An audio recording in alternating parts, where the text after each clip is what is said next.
Pertanyaannya sesuai dengan tema. Apakah itu pencitraan atau gebrakan? Pencitraan itu suatu kesan yang sengaja dibuat agar bercitra positif. Nah, kalau gebrakan tentu kan akan dinamakan pencitraan kalau gebrakan-gebrakan itu tidak dieksekusi dengan peraturan. Jadi hanya disampaikan di media sosial, kemudian dilakukan, diliput media, beberapa media, diliput kamera-kamera, tetapi kemudian peraturannya tidak dibuat. Maka saya simpulkan itu pencitraan. Saya tidak tahu, misalnya pembongkaran gedung atau objek wisata ini taman Ibis. hiburan Ibis. Ya, di Puncak Bogor. Kemudian pelarangan study tour tadi yang Bang Adro sampaikan. Ya.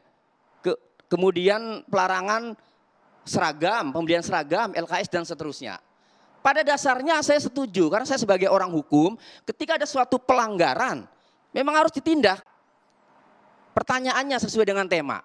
Apakah itu pencitraan atau gebrakan? Pencitraan itu suatu kesan yang sengaja dibuat agar bercitra positif. Nah, kalau gebrakan tentu kan akan dinamakan pencitraan kalau gebrakan-gebrakan itu tidak dieksekusi dengan peraturan.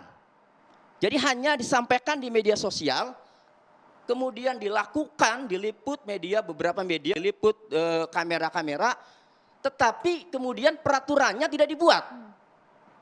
Maka saya simpulkan itu pencitraan. Saya tidak tahu, misalnya pembongkaran gedung atau objek wisata ini taman Ibis. hiburan Ibis. Ya, di Puncak Bogor. Kemudian pelarangan study tour tadi yang Bang Adro sampaikan. Ya.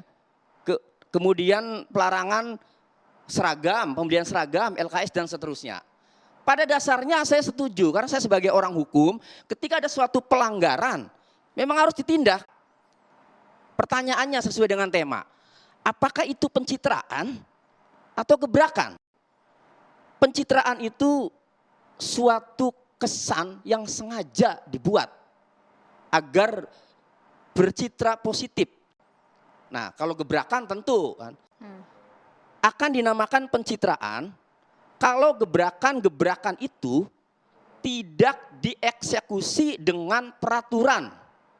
Jadi hanya disampaikan di media sosial, kemudian dilakukan, diliput media, beberapa media, diliput